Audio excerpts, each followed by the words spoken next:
Thank you very much for joining on this Wednesday morning for a very important issue. I see that the numbers of the participants are still going up, so there will be still people coming online. Um, but I might as well start. So, in order not to punish those that are on time, as I said, this is a very important issue. We are talking about substances that are applied to about 50% of the European Union's area. And therefore, we have a very, very important issue when it comes to pesticides. But people usually think this applies only to agriculture, but it also applies to urban environments, um, where pesticides are applied by private persons, but also by municipality authorities on their spaces, where I believe we should really find smarter ways to manage our urban spaces. But there are, of course, many more pollutants when it comes to urban environments. We have biocides leaching from paints on walls. I was very surprised to hear that this is one of the biggest source of biocides in the environment and also of microplastics in the environment. We have hydrocarbons from exhaust pipes. We have tyre particles. We have detergents.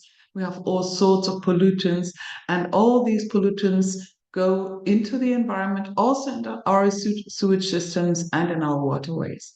And our problem is that these pollutants usually are not filtrated by the soil nor by the sewage treatment plants. Right now, we have the discussion around the Urban Wastewater Treatment Directive, where sewage treatment plants above a certain size have to apply a fourth treatment procedure in order to deal with very, very problematic substances which do not undergo biological degradation.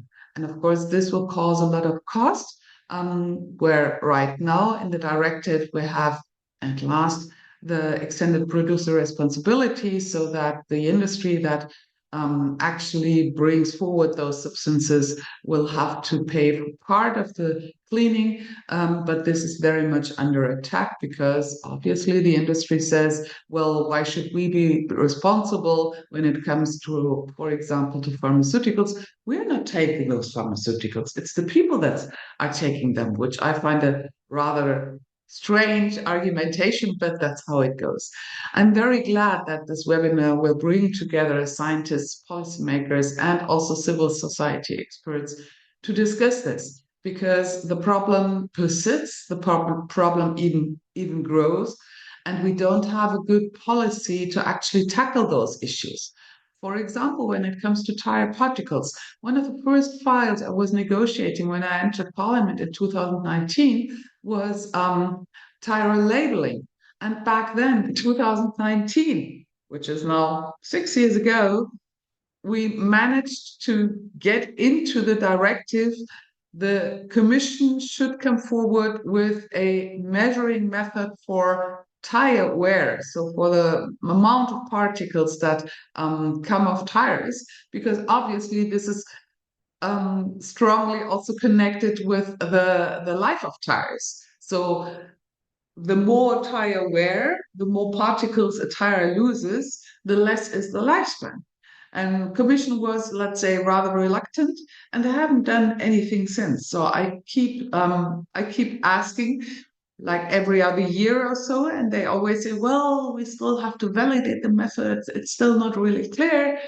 Yeah, but over all those years, tires keep shedding particles, and citizens don't have the possibility to even see which tire would be, let's say, less detrimental to the environment, and also, of course, a better bargain because it would last longer. So we have a huge policy gap there, and I think it's a good time to look at this problem, to look at this policy gap, and to find out what can we actually do, how can we actually act, especially in this, let's say, difficult political environment where we have a, let's say, a pendulum going in the other direction. After we had the Green Deal in the last mandate, and we did achieve quite a bit when it comes to climate and energy, not quite as much when it comes to pollution, and even less when it comes to biodiversity, apart from the nature restoration law, of course.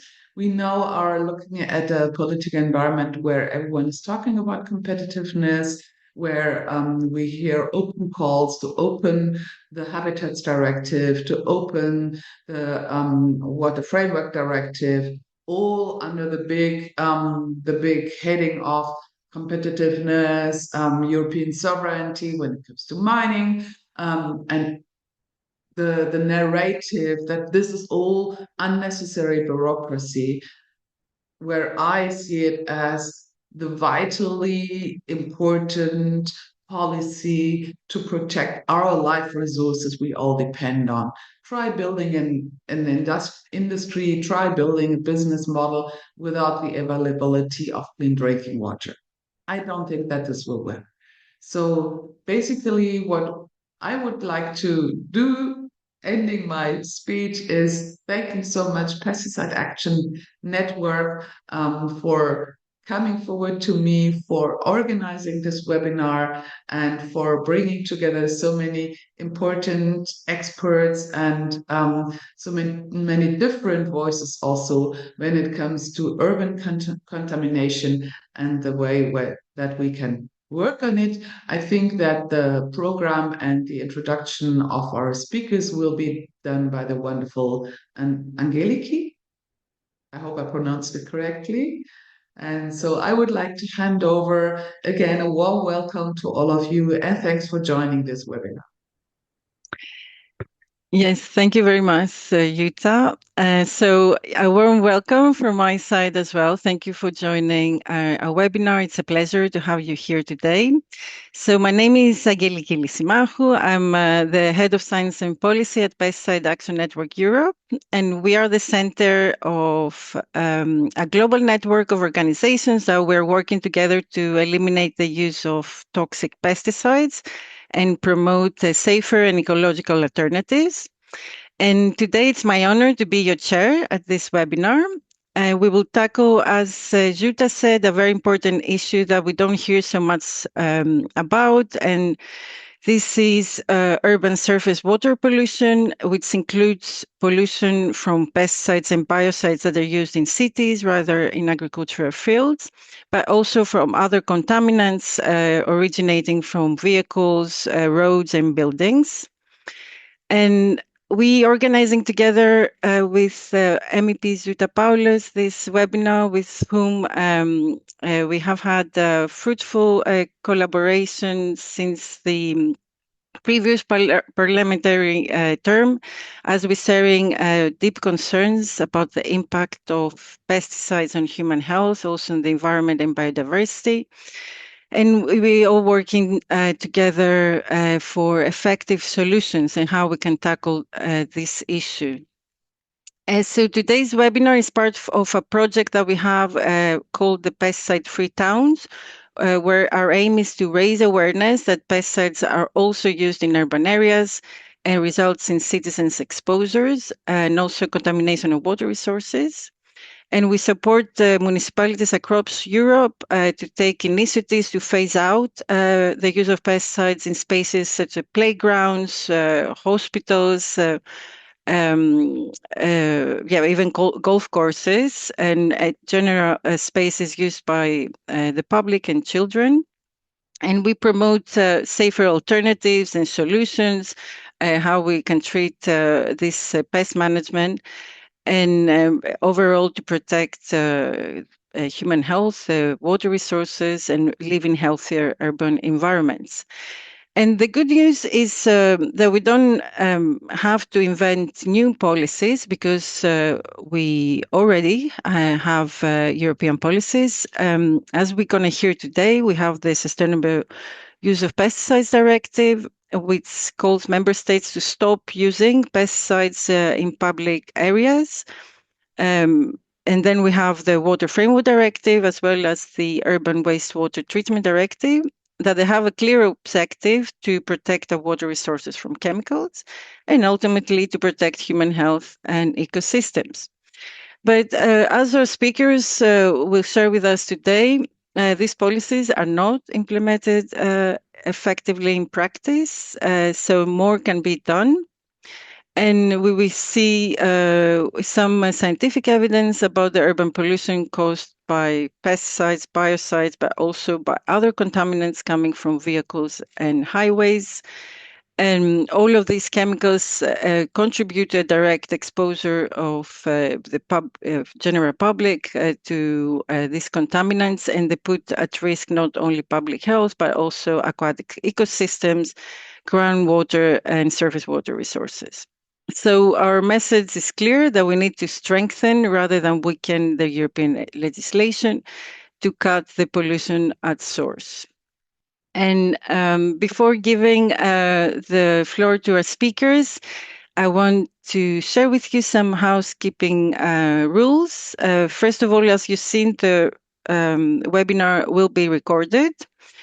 We will first have a series of presentations from 5 experts, and then this will follow by a Q&A session. So you can write your questions at the chat during the presentations, but then we will have a special session dedicated at the end of all the presentations. And then we have a panel of discussion where we have 2 more experts, and we hope to discuss some more of these issues that we raise in this webinar. So you will notice that your participant cameras and microphones are turned off. So please write your questions in the chat, but you will also have the chance to take the floor if time allows, and give make your question and speak to pose your question, and we will try our best to address everything. And with this, we can officially start webinar with speakers. So I first would like to give the floor to our keynote speaker. It's Caroline Wiley from the European Environment Agency. Welcome, Caroline. A couple of words about Dr. Wallis. She's working at the European Environment Agency on chemicals in water, and she focuses on Urban Wastewater Treatment Directive and Water Framework Directive. And she has long experience of working on marine and water policy. She was previously working at the UK Department for Environment, Food and Rural Affairs, named as DEFRA. And yes, so the floor is yours, Caroline. Please go ahead. Thanks very much. And just while the slides are being loaded, I would also like to echo the thanks for Pesticides Action Network and UWWTD for organising this webinar. I think it's really it is a hidden problem. It's something that's a bit tricky, so it's like let's leave that till later. And so it's great to be looking at this now and thinking about what more can be done, and because it takes a long time to solve this sort of problem. So yeah, here we are. We get the slides coming through now. Okay, and then if we go to the next one, just a quick introduction to the European Environment Agency, those of you that may not be aware of us. So we're an independent agency of the European Union. We do most of our work for DG Environment and DG Klima, and we're a network not only of the EU 27, but also our member and collaborating countries. Okay, next slide, please. All right, so I haven't got too much time to describe what's going on, but we've had a great description from UWWTD about what goes on here. But let's think about the pollution pressures. So if we think about point source pollution, so this is the point is where we know kind of where it's coming from. So in the front here, at the bottom here, you got these 2 circles. They're meant to be an urban wastewater treatment plant, and there's a pipe going into the water. Okay, so that's a point source. We know the source of that pollution. I mean, the wastewater treatment plant gets waste from all of us, but it's a defined point. And there's various other point sources, but in particular in urban areas, we have these diffuse sources. And some of these are atmospheric, so from factories that are discharging into the environment, maybe from coal burning or energy burning and things, but also from cars and vehicles from their gaseous emissions. But then, as we've been hearing, bits that drop off the cars or from the wear. So those are diffuse and they're sitting on the surface, and they can be washed into the sort of surface waterways or into gutters. And where you've got sewerage systems where they're combined, so sewerage from the toilets and sinks, but mixed in with rainwater, those are called combined sewers. But sometimes they're separated sewers in more recent building, and then you've got the rainfall in a different one. But where these are combined sewers, you need, and the rainfall, it needs sometimes when you've got intense rain, you need that to be discharged quick to the environment to avoid flooding. And so that's quite an important source of flood pollution, direct, and as the speaker said earlier before, untreated waste straight into the environment. We've also got other diffuse sources like from drainage from contaminated land and these sorts of things. But let's move on now, because I think there's more speakers are going to detail this later on. So if we go to the next slide, please. Okay, so now what I'm trying to give you now is an overview at the European level of what's going on. And then the later speakers are going to give you more detail and sort of more specific issues, what's really happening. So from the reporting under the Water Framework Directive and the third river basin management plans, only a third of surface waters are in good chemical status and a bit better in good or better ecological status. So this is like not good, eh? So this is our drinking water. This is our water that our aquatic life lives in. Okay, so let's, if you just click again, please. What does this status tell us? So under the logic of the Water Framework Directive, so countries monitor the status. They look at the quality of the water. And if it's good, so moving right in the logic there, it's good, that's great. And what needs to happen is to maintain that good status. But if it's not, so it's failing to achieve good, so we move down the column there into the failing to achieve good, that's a trigger for the country or the river basin management authority to say, why isn't it good? All right, what's causing it to fail? And then so those are the pressures. Okay, so they have to identify the pressures, and that means that then once you identify why there's something is failing in the quality, then you can identify the measures. Okay, so we need to alter the permit for that chemical, that discharge, or we need to improve the riverbank or whatever it is, or reduce drainage pressures, something like that. But anyway, so identify the measures, and eventually, it takes a long time and it maybe require a lot of investment. Eventually, the ambition is to return to good. Okay, so that's the logic. And one of the happy things that I was very pleased to do for this webinar was to look at the data for pressures. Okay, because I hadn't looked at the diffuse urban before. But if we just click again, please. So under the river basin management plans that the countries reported to the EEA, so this is what they tell us is going on, they could report the pressures of point storm overflows, so it's a pipe. So, and this is separate from pipes going into surface waters, and it's causing pollution or causing a pressure on the surface water body. Remember, it's untreated. And they could also say it's diffuse, also again storm water overflows, but with less clarity about where it might be, because they're complicated areas, urban areas. Okay, so we've got the specific reporting on this under the WFD. Okay, next slide, please. So just to take a step back, again, like the big picture that we reported in the state of water in last year in 2024, the big pressures on European surface water bodies are atmospheric deposition. So this is basically, some of it's historic, but mercury pollution from coal burning in energy production. But the other big one is hydromorphology, and this is where changes to the natural form and function of water bodies, particularly if you think canalizing riverbeds, river sides of rivers, or drainage for agricultural land or surface. You change what lives there naturally. You change the function of the water body. So they're affecting nearly 50% of surface water bodies. But then when we come down a bit more, what are the other big ones? Well, it's diffuse sources. It's about 35% of surface water bodies, and point sources. Okay, so this is less than 20% now. And I think this sort of work shows us that actually it is a lot easier to deal with point sources. Okay, because you have a pipe, you can follow that pipe back bluntly if you need to. You can follow the pipe back and work out where it's coming from. So we have owners for point sources. Diffuse sources are much more difficult to deal with. So let's go and look a bit more at this detail. If you click again, please. Okay, so if you remember, I said we've got specific reporting for surface waters surface water overflows. So we've got those are two in the orange. So diffuse urban runoff is the orange, and that's about 8% of water bodies. And storm overflows, where it's more specific, sort of height, and that's about 5%. Other big ones you might be familiar with, diffuse agricultural pollution, that's about 29%. And then urban wastewater treatment plants, about 12%. Okay, 12 to 13%. So you can see actually the diffuse urban runoff is not insignificant. All right, so this is one of the, is in the big picture, it's not a major one. It's not as big as diffuse agricultural pollution, but this is in urban areas where we all live, and actually it ought to be containable. So we got there's a measurable problem here. And then if we go, but the thing about this is European level, okay, and we have the country specific. So if you click again, we can see that actually for some countries, this is really quite a significant issue.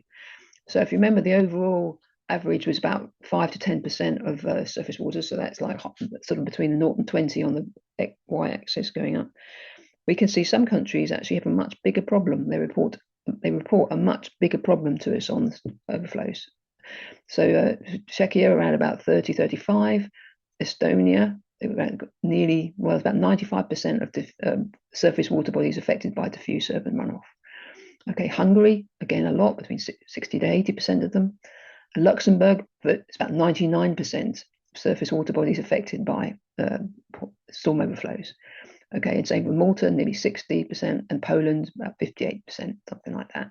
Okay, so this is country reporting. So in some countries, clearly they recognize they've got a very serious issue with this this issue.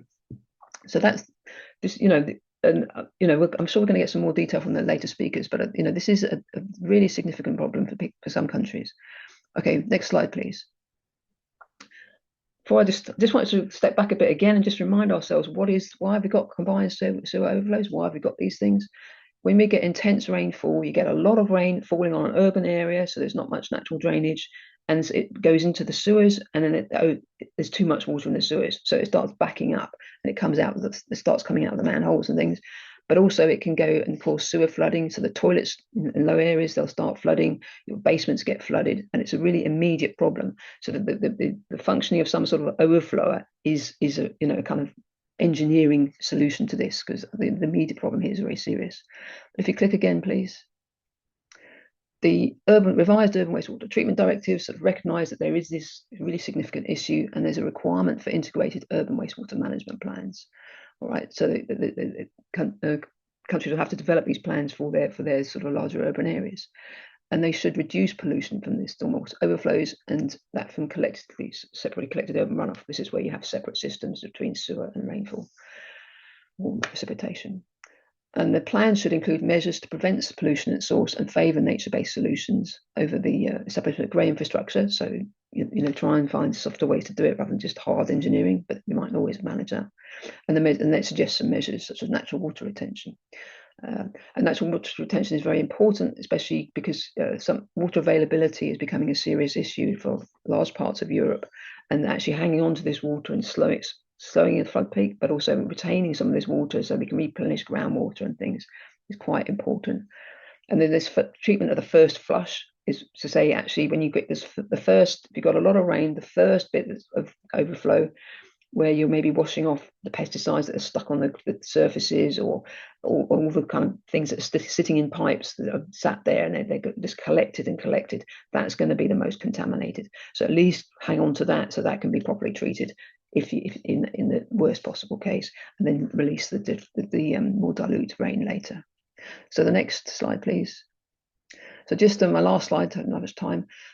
As the work on point sources has been more effective, diffuse pollution is becoming increasingly important, and urban diffuse is one part of this.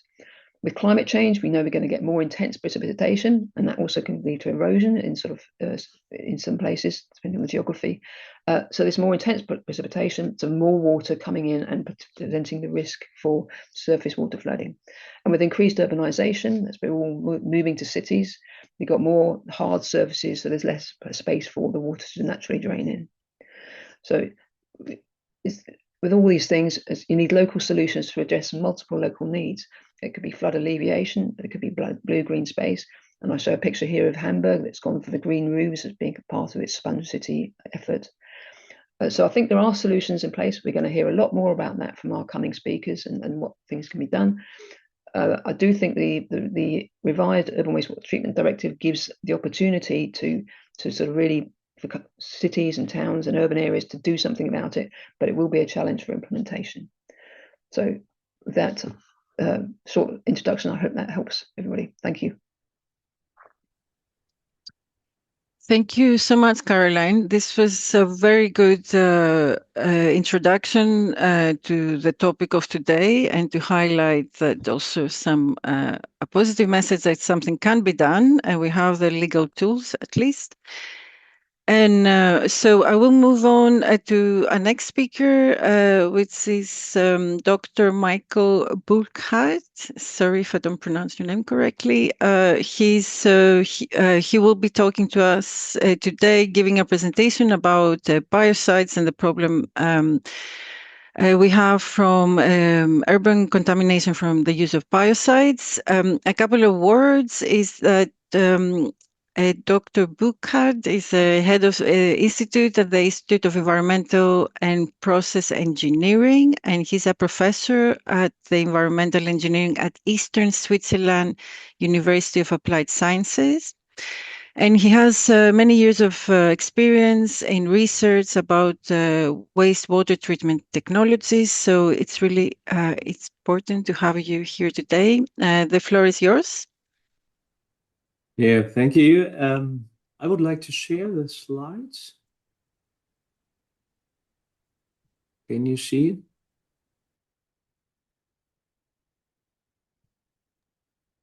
They're coming. It's coming. Yeah, you can see it, but not in slide mode, in presenter mode. Yeah. Let me see. That's fine, no? Not in presenter mode yet. Yes, it is now. Perfect. Now Okay. it is. Yes, please go ahead. Okay, thank you. Yeah, thank you for introduction. I'm talking about biocides use in urban environment, and I'm focusing specifically on one example to show how biocides are used and might enter the urban environment, specifically stormwater. If you're looking to our urban environment, it's quite interesting how we construct buildings. So, I mean, we are using very different materials. On one hand, mineralic materials. On the other hand, organic materials like bitumen or coatings. We are using coated, uncoated materials, typically with polymeric additives, and due to the composition of the materials, we are dealing with different substances of concern. Specifically, we're using biocides to protect the materials. We're using UV filters or flame retardants. All these substances are organic and are used for state-of-the-art building practice. And we're specifically interested in substances which are persistent, highly persistent or mobile, and show toxic effects. So if a substance are used in construction materials and released to the environment, have substance properties like toxicity against algae or fungi, we are highly concerned. And to have a deeper look to biocides, biocides, for instance, are used as wood preservatives on one hand, and they're regulated.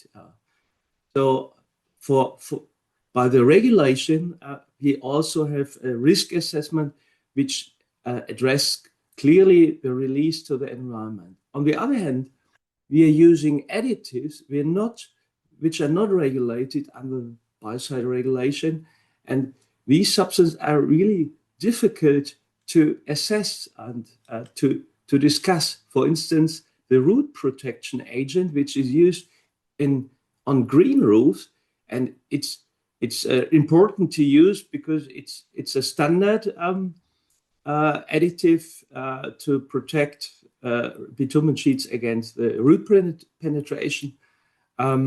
the substance release over lifetime to stormwater runoff, and however is not regulated so far. There is no risk assessment currently for the substance available.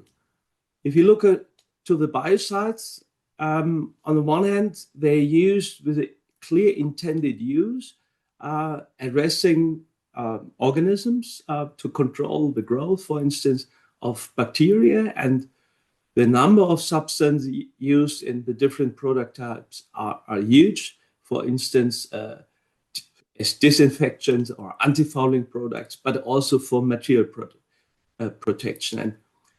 And this is the negative effect, because the substances are addressing clearly microbial or biological effects. So the mode of action is very important and different to other additives which are used in construction materials. So biocides are designed to have a biological effect, so different to flame retardants or other substances.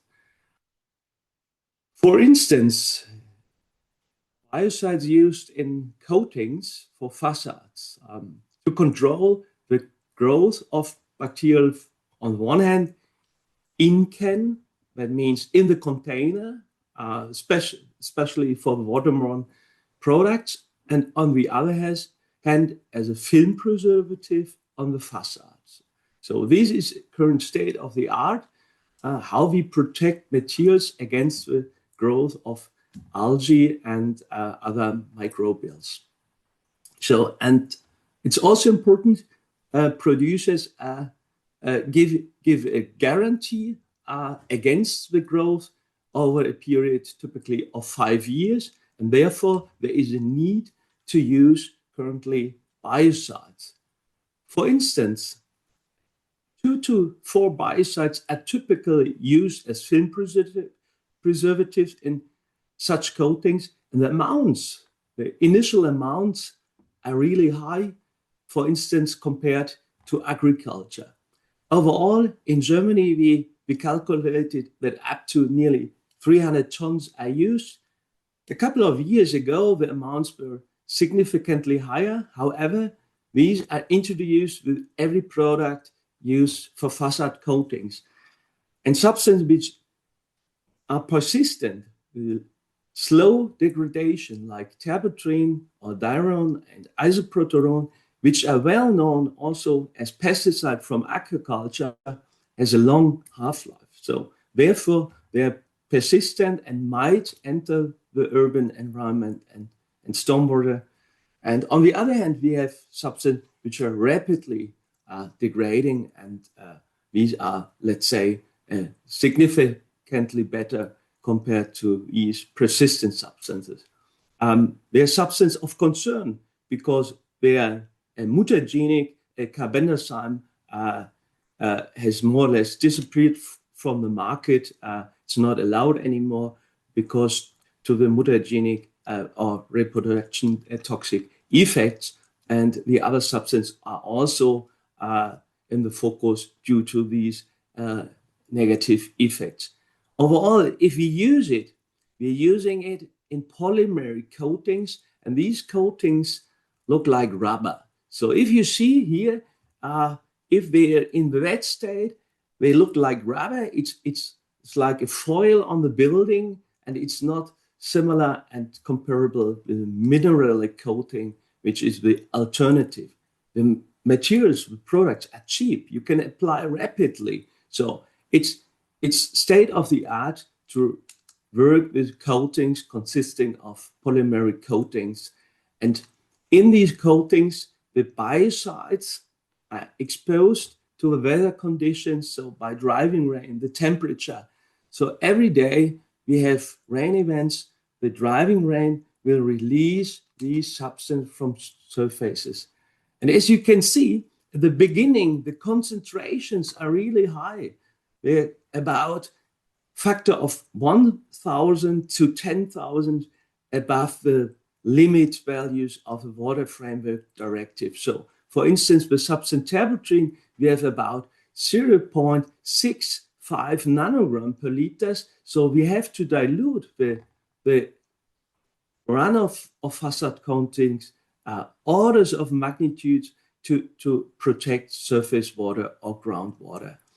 And if you look to the existing product declaration, the environmental product declarations, there is no information available about the release over lifetime. So there is a lack of information about the environmental impact during lifetime.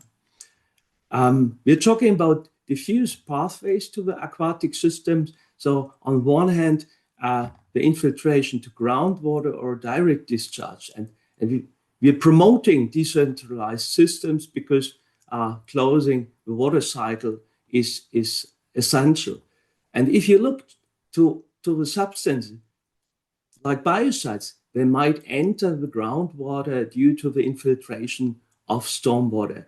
Here, an example even of an eco-village in the city of Freiburg. So everything is very ecological, green, with slowing the traffic and everything. So energy saving, but the materials are not ecological sustainable because they're still using biocides. And if you look to the downstream, the outflow of the infiltration pond, substance used in facades occurred in the groundwater. The same in stormwater. It's a monitor in Switzerland. On the one hand, concentrations after a couple of years are significantly lower compared to the beginning, and over the entire stormwater channel and the receiving water, we see terpentine, which is used in facade, or as a different example, microbial, which is used in the green roof in concentration, which are above the water limits, water quality limits for surface water. So there is an impact to surface water by the direct discharge of stormwater. And in surface water, here, additional examples. If you look to the EQS of terpentine of 0.065 microgram or nanogram, 65 nanogram per liter, the concentration over the entire period of monitoring are significantly above for terpentine, and the same for microbial. So we see even under dry and wet weather conditions at terpentine, because we have also a direct discharge or indirect discharge of point sources of wastewater treatment plants of terpentine, and additionally the release of stormwater. So overall, we observe in the environment clear patterns of occurrence during dry and wet weather. However, the monitoring is expensive, and therefore the knowledge about these concentration patterns are somehow limited. We have solutions. We have solutions on the market. We can use these products which do not use biocides or use it in a different way. For instance, substances which degrade rapidly. So in Switzerland, we have guidance documents to promote these alternatives. In Germany, we prepared such guidance documents also for the German EPA. So there are products on the market. However, people are not aware about these alternatives, which are long-lasting and which are, at the end of the day, without an ecological impact, a negative impact on storm or surface water. It's not only the product, it's also how we construct buildings. So the existing standards are somehow ignoring ecological sustainable construction. We're looking more to the design. So design matters is much more important. Overhanging roofs are not of interest in current architecture. So if you look to current building practice, we need to rethink the existing standards to be more sustainable with the products we are using. overall, I think it's very important to improve the risk assessment for the long-lasting substances with the direct emission. So up to now, the products of product type 7, so the biocides used as film preservatives, are not evaluated so far. So we are still working on the process of the dossiers, but the risk assessment has not been set so far, not finished so far. So it's important to prioritize the substances which are used in building products, especially if you look to the huge number of substances which are in use. There is also a lack of information in the EPDs. So it's clear the consumer, the user, are not informed. They are not aware about this information, and therefore there are leaching tests on the one hand existing. However, we are not using the information for the declaration. And it's important for the future. If we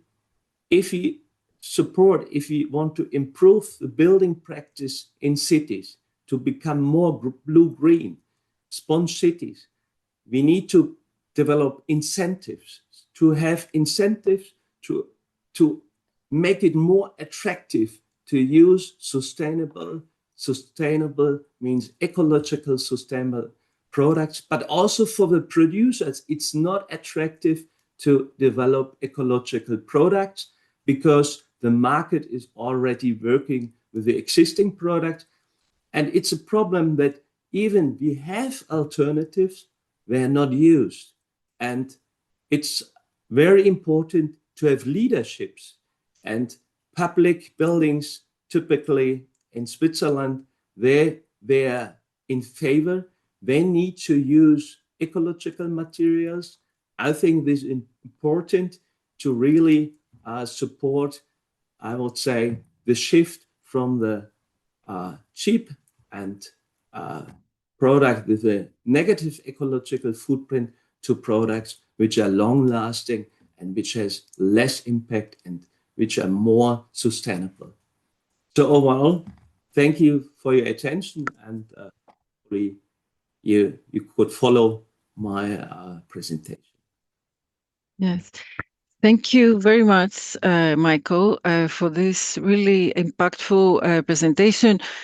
And it's really important to remind that biocides, as you said, are designed to be biologically toxic, and they are released from sometimes from our window frames and our facades into the environment where they do have an impact. And I'm very pleased to hear that you already are proposing solutions. So thank you.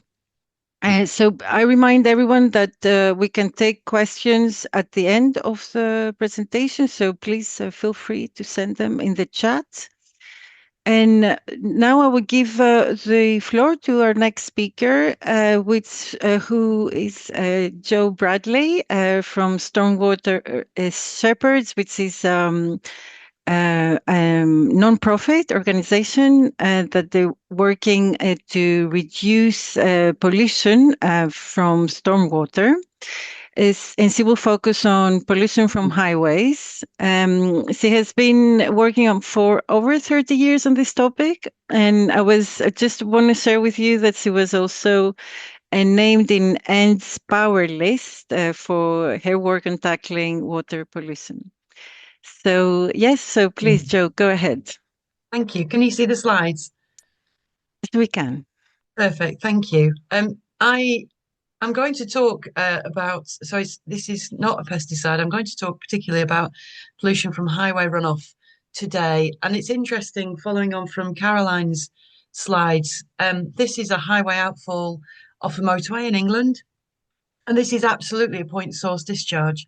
So we talk a lot about urban runoff and highway runoff being diffuse pollution, but actually my experience is that nearly every highway outfall I go to is a big pipe that we could control and regulate properly using the Water Framework Directive legislation.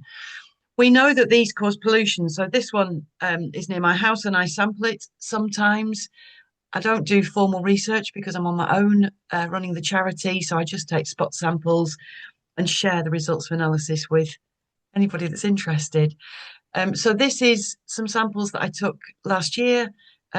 This bottle on the left is the river upstream of the motorway discharge. The two bottles in the middle are two samples of the motorway discharge that I took. And the bottle on the right is the river downstream of the motorway. And you can just see from looking at that the motorway runoff is causing pollution. You don't need to be a scientist to see that. The interesting thing then is to consider what effect is that having on the river.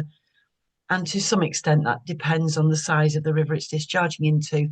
This particular discharge causes discoloration across the entire river width, and for several hundred meters downstream, we see the discoloration. But obviously, in smaller rivers, that's made worse. So these are some of the results of analysis that we've got from one of those samples. Indeed, that set of bottles that I've just shown to you.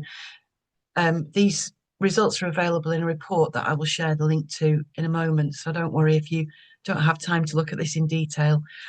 In the third column of results, you can see the river upstream of the motorway, and you can see that already fails the environmental quality standard maximum allowable concentration for benzo-bifluoranthene and benzo-GHI-perylene.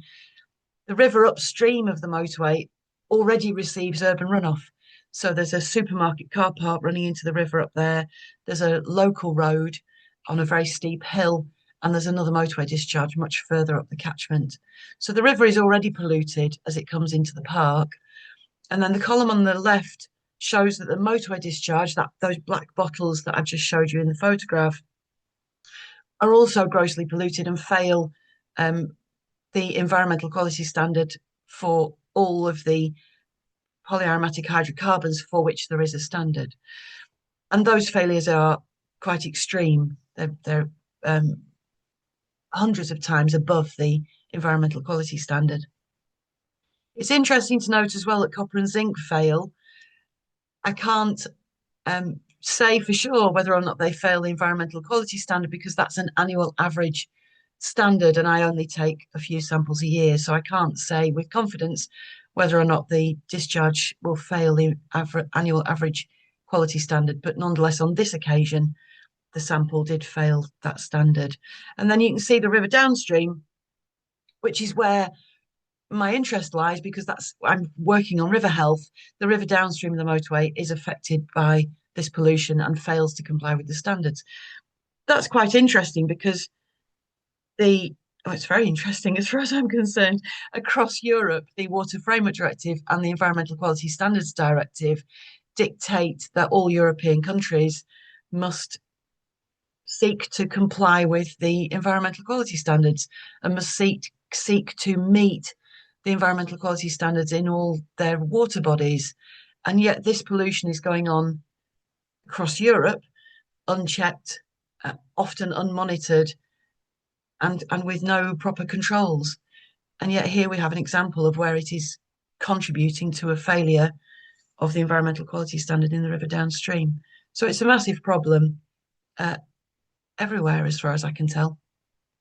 So what pollutants are in that sample? There are polyaromatic hydrocarbons, which I've just shown you the results for. There are also thousands of microplastic tyre wear particles. Somebody told me at a conference recently that I think it was 136,000 tons of microplastic tyre wear particles coming across European roads into the water environment every year.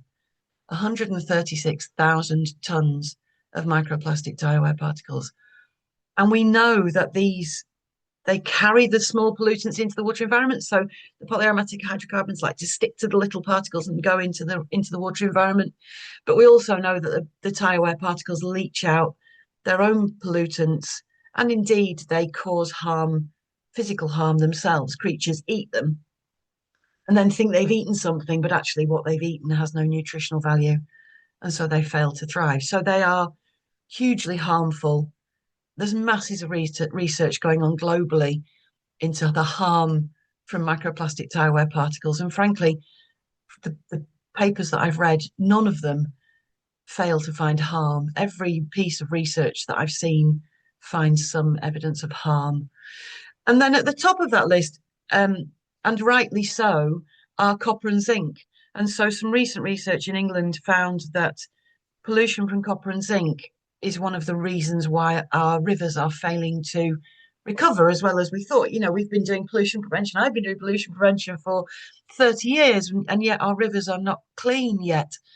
And one of the reasons for that is found to be persistent pollution from copper and zinc. And we know that there are huge levels of copper and zinc in highway runoff. So as a cocktail, highway runoff causes this horrific harm. And so what does that do to river health?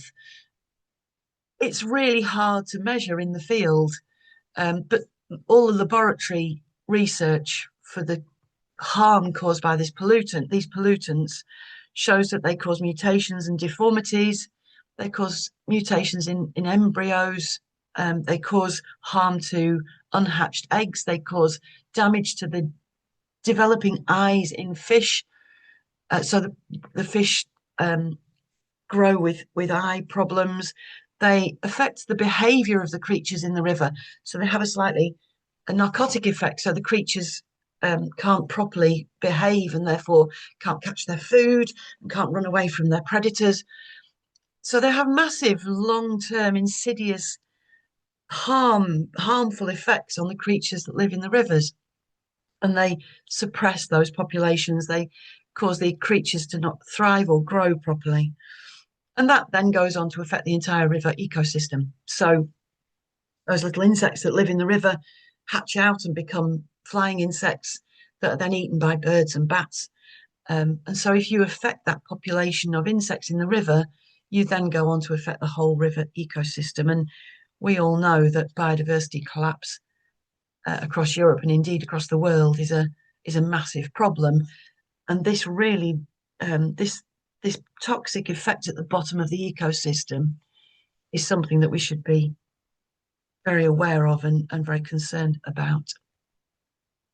I'll also mention groundwater. Where I live in the northwest of England, groundwater isn't we don't have a huge problem with groundwater pollution.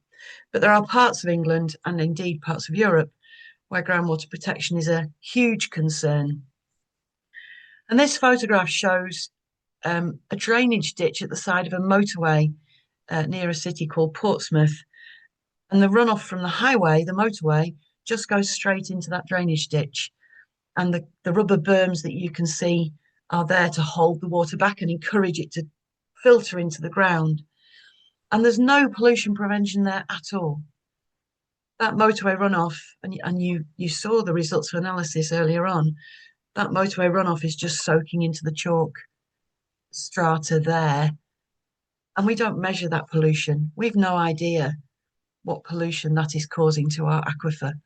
But we know the pollutants are in that runoff. We know that there's very little treatment provided there because there's no soil. It's going straight into the bedrock. And that's a massive concern as well. So as I mentioned earlier, we've written together with an organisation called SciWem, we've written a comprehensive report about this that we can share the link to. So why? I've spent 10 years working on this and nobody in the UK is really controlling this discharge, this pollution at all. And yet our legislation is very clear. If you discharge poisonous material into a river, that is a criminal offence and you should be prosecuted. And yet this is a discharge of highway runoff into a beautiful little stream in Cumbria in the Lake District, causing pollution, and there's no control on it at all. The Environment Agency should serve notice on the Highway Authority and make them apply for a permit, and the permit should then say what treatment is required to protect the river, and then they should monitor that to make sure that the Highway Authority is complying with its permit conditions, and that doesn't happen. None of that happens in the UK.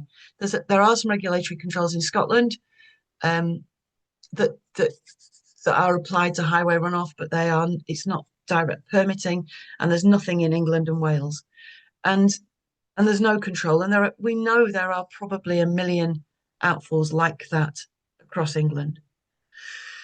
And so how should they be controlled? Well, across Europe and in England, we apply the requirements of the Environmental Quality Standard Directive.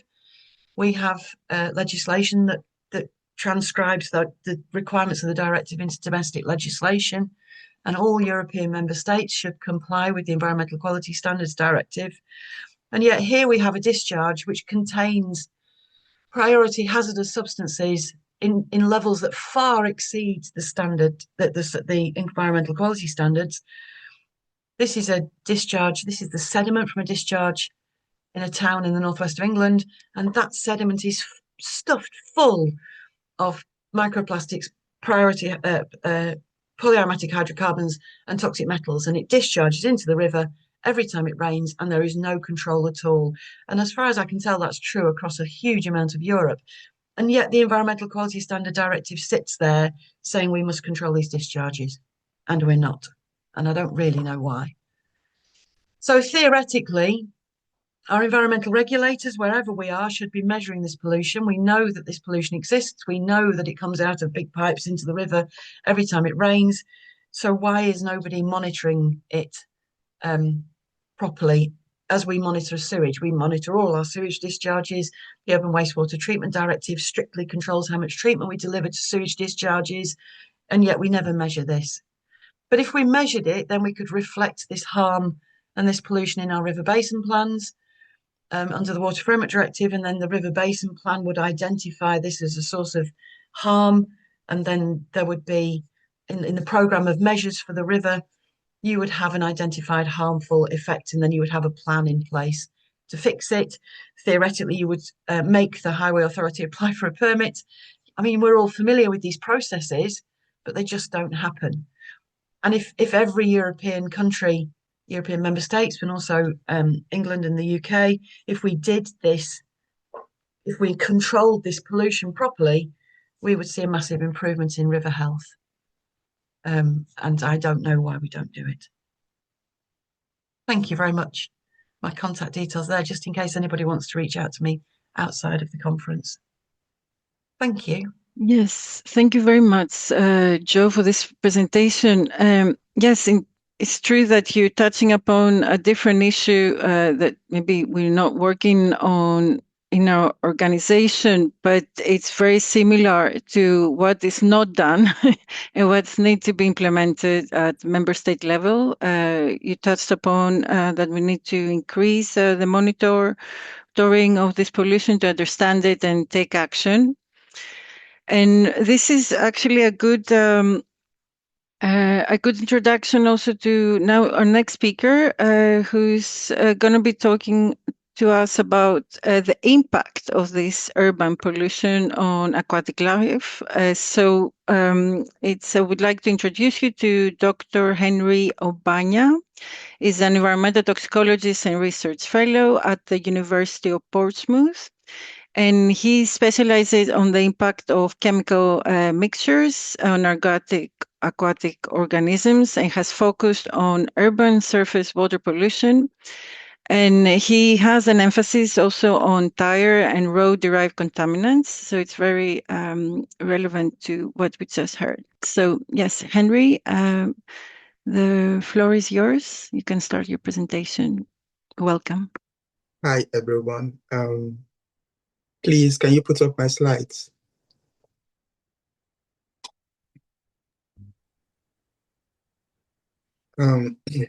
Thank you for inviting me. Thank you, Joe, for your wonderful presentation. Good morning, everyone. I'm Dr. Henry Obanya. Today, I'll be sharing some research insights into how complex mixtures of urban pollutants, especially from tires and road runoff, are impacting aquatic organisms and ecosystems. This talk brings together evidence from field monitoring, chemical screening, ecotoxicological testing. I'll highlight some case studies from UK estuary that offer wider relevance for European urban water policy. Next slide, please. Urban surface runoff is one of the largest unregulated pathways of pollution into our rivers and estuaries. In England alone, we have over 18,000 motorway outfalls, not to mention more than 1 million highway drains, and these carry untreated mixtures of chemicals into waterways, which makes this a major yet overlooked source of pollution. Next slide, please. Urban road runoff carries toxic mix of both familiar and emerging pollutants. Among the better known substances, as we know, we have heavy metals like zinc, copper, lead. We have pesticides, of which you have so many chemicals used in making these pesticides. We have hydrocarbons, even including polyaromatic hydrocarbons. And these are all regulated under the WFD, Water Framework Directive, which is the EU's primary law for protecting water bodies. Now, the WFD's main objective, as set out in Article 4, is to ensure that member states prevent deterioration and restore water bodies to reach good status, which includes chemical and ecological criteria. Now, each countries are supposed to deliver this through the River Basin Management Plans, RBMPs, program of measures. In the UK, we have around 4,900, close to 5,000 surface water bodies, but only 16% currently meet good ecological status, and this is far below targets. While some pollutants are monitored through the Annex X of the WFD and the Environmental Quality Standard directives, the list is reviewed only every 6 years. And what this means is emerging pollutants like some tyre-derived pollutants are hardly covered, despite growing scientific evidence of their toxicity and persistence. Tyre-derived pollutants in particular represent complex chemical mixtures, including antioxidants like 6-PPD, vulcanizing agents, and plasticizers. And these are poorly monitored, unregulated, and potentially harmful to aquatic ecosystem. Next slide, please. These tyre-derived pollutants are not just an ecological issue, they're also a public health concern too. The antioxidant 6-PPD are used in most tires to prevent them from cracking. And as you use your tires on the road, they transform into 6-PPD quinone, which then gets into the environment. And 6-PPD quinone is a compound that has been shown to be acutely toxic to salmon, even at trace levels. But that's not just the whole story. As shown in this Hong Kong study in figure 3, children are especially exposed to PPDs and their toxic byproducts through soil contact, through inhalation. And these chemicals are found on roadsides, in dust, and in urban air, yet they remain unregulated across Europe. In fact, studies have found some of these chemicals in human blood and human urine. Next slide, please. Now, with the regular detection of these chemicals in the environment, in surface water, this has raised so many questions, in the research community. We had to bring together a multinational, multidisciplinary team of scientists from the UK, Norway, the US, Australia, South Korea, and beyond to identify the most research gaps, the most urgent ones. And at the same time, regulators are also trying to wake up to this scale of tyre-related pollution. But even now, most jurisdictions lack binding numerical limits on tyre particles. However, the EU is further ahead with the Euro 7 timelines for the different categories of tires, C1 to C3, but actual emission limits are still under development. Now, during our international scoping workshop, researchers prioritized the need for better detection of unknown chemicals in tires.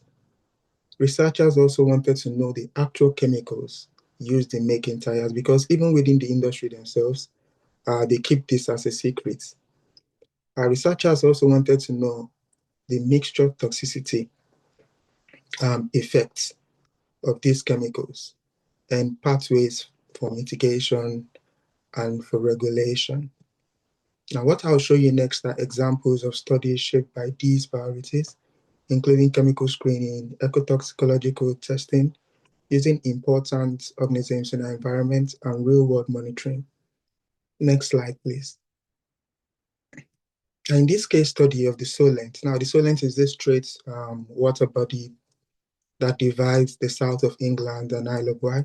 Very important for several reasons, including the presence of some scientific, some special sites that are important scientifically. So in sites like this, you have a real world complex issue. For example, you have an interplay of varying salinity. You've got tidal mixing, legacy pollution, together with runoff. But in reality, what you see is in risk assessments, we often focus on single substances, when in reality, the aquatic life is exposed to a cocktail of contaminants. Next slide, please. Now, this field study focused on Langstone Harbour, close to Portsmouth, where my office is, and River Humble. Now, these are both urbanized estuaries on England's south coast. We sampled sediment, surface water. We also took seaweeds across multiple sites. So what I'm going to play now is a short clip showing Lower Humble sites where we took samples from, and you see the runoff coming off M27 bridge directly into River Humble, which is a site of special scientific interest. And Natalie, can you play the video for me?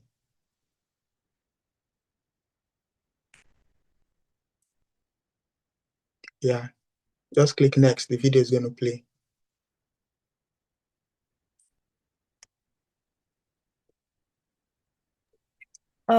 Henry, where is the link to the video?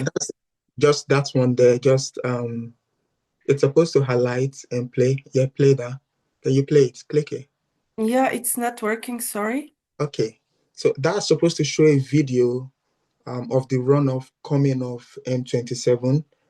You're going to see the color, and you're going to see how this runoff just goes directly into River Humble to show you a picture of the scale of this issue. Okay, so you can go to the next slide, please. So next slide, please. Yeah, so to go beyond the known contaminants in our analysis of these samples, we use non-target chemical screening with GCGCT or FMS. And this is an advanced technique that detects a wide range of semi-volatile compounds without needing prior assumptions.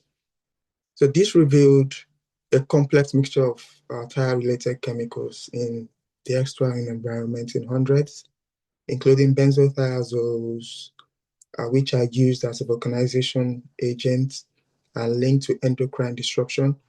We also found phthalates, which are plasticizers and known to be reproductive toxicants. DPGs are also found, and these are frequently detected, 6-PPDs as well. And these are potentially harmful but still poorly studied. Now, the chart in the center, as you can see, shows statistically significant differences in tire-derived compounds detected across the sample types. The sediment can be seen to show the highest load, followed by seaweed and surface water. Now, the heat maps on the left and right show the number of different tire-derived compounds detected at various sites in the River Humble and Langstone Harbour. The darker shades indicate that more compounds were found within that sample. Overall, this tells us that these pollutants are widespread, they are diverse, and they're not confined to one part of the estuary or just one sample. So the evidence for identifying tar compounds using GCGCT or FMS were from literature evidence. We got this evidence from database matches and off-gassing experiments. And some of the chemicals were overlapping, like acenaphthene are found in different line of evidences. And this was done to strengthen our confidence that these compounds originate from tires and are environmentally relevant. Next slide, please. Apart from the non-target studies that we did, we also had to do some targeted chemical analysis. For the targeted ones, we focused on the 16 priority PAH, such as fluorantane, benzoylpyrene, and others that are well known for their persistence and toxicity.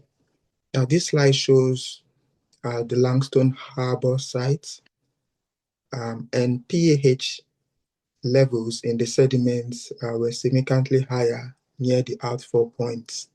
Those are the points you can see as LA2, LA1, LA3. So within those points, as you can see in the blue box, they were higher compared to others that were farther away from the road. And that road is M27. Next slide, please. In the sediment samples near the bridge outfall, you would have seen the video if I played it, if it worked. In Lower Humble area, we saw elevated concentrations again at that site. And these concentrations were well above environmental quality standards. And these locations are urbanized, very urbanized. They're just under the M27 bridge. So we're collecting samples directly as the water was coming off the bridge for analysis. And the clear spatial trend that shows lower levels in Upper Humble, which is a relatively rural road compared to the Lower Humble, and the higher levels in Lower Humble suggest a direct impact from nearby roads and runoff infrastructure. Next slide, please. We also took PAH. We also took the samples for pH analysis in surface water. And again, the picture is concerning. Concentrations of several PAH, including fluorantane and benzoylpyrene, exceeded the EU environmental quality standards for water, particularly in that same Lower Humble outfall sample collected just under the bridge. And these compounds are not only carcinogenic and bioaccumulative, but also tend to bind to sediments, increasing long-term exposure for benthic organisms and posing risks across aquatic food web. And the consistent exceedances across both sediments and water matrices reinforce the urgent need for improved stormwater treatment and regular monitoring in road-influenced estuarine systems. And next slide, please. Now, apart from the field monitoring, we also took note of the results we got from our lab studies. Now, in this particular study, we tested individual type chemicals. I've just been told that my time is going, so I'll try and wrap up quickly. So in this study, we tested individual type chemicals on marine algae, and these algae are key players in our ecosystem. And the results showed that one of these tyre compounds, ZPG, was the most toxic. Next slide, please. In this next study, we exposed amphipods, both marine and freshwater amphipods, to these same chemicals, ZPG, CPV, quinoa, MBT. And these amphipods showed stress. Their behavior was altered, and this is a sign of neurotoxicity and stress. Next slide, please. In this next study, we generated leachate from two different tyres, C tyre and L tyre. And we tested their effects on freshwater amphipod G. pulex. And interestingly, the database we had predicted that L tyre was supposed to be more hazardous than the other one. And the behavioral test confirmed higher behavioral disruption in the L tyre group. Next slide, please. So this is how we did it. We milled the tyres, received it, got the leachates out and exposed them. These are the results. The next slide, please. Yeah, these are the results. And next slide, please. As you can see here, these are picture excerpts of me milling the tyre. The next one shows how we got the leachates out and the exposure. Next slide, please. I'm trying to round up. With all this evidence from our field monitoring and our lab studies, we can see that urban runoff introduces complex chemical mixtures to aquatic systems. Our findings show that these mixtures can cause invisible subliminal effects like behavioral changes before mortality even occurs. So these disruptions can cascade through ecosystems affecting food webs and biodiversity. Next slide, please. To wrap up, one key message we should be clear about by now is that urban runoff is no longer just a nuisance. It's a complex chemical hazard that demands modern solution. Because what's flowing off our roads and into our rivers isn't just mud or motor oil anymore. It's a chemical cocktail. So one that includes legacy pollutants like tyre-derived pollutants. So to deal with this, we need to change how we regulate, monitor, and manage urban pollution. This includes 4 key actions, in my opinion: adopting mixture-based regulation, modernizing stormwater monitoring frameworks, adding tires and road-related pollutants to the EU watch list, and finally investing in ecotoxicological validation. If we want healthy rivers, we need to treat stormwater like sewage with science, scrutiny, and safeguards. Thank you for listening. Thank you very much, Henry. Thank you for also sending a strong message at the end. It's true that mixed pollution from mixtures of chemicals is an issue and is not properly regulated. So I want to echo that we have to move away from the one substance approach into the regulation of mixtures of chemicals. And so this also gives a good start for the next presentation that we have Dr. Lian Lundy with us, that is going to be talking again about the urban runoff, but also the treatment. And she's going to introduce us to the nature-based solutions. A couple of words is that Dr. Landis is a professor of environmental science at Middlesex University. She has more than 25 years of experience in sustainable urban water management, and she's carrying out research about the quality and treatment of urban stormwater runoff, and she has been using nature-based solutions. So we're looking forward to hear your presentation. Go ahead, Leon. Thank you very much. Can you see my slides in the presenter mode? Yes, we can. Oh, perfect. Thank you. Okay. Yeah. Thanks for the introduction. So I have 2 affiliations. So I'm with Middlesex University and also with Luleå University of Technology in the north of Sweden.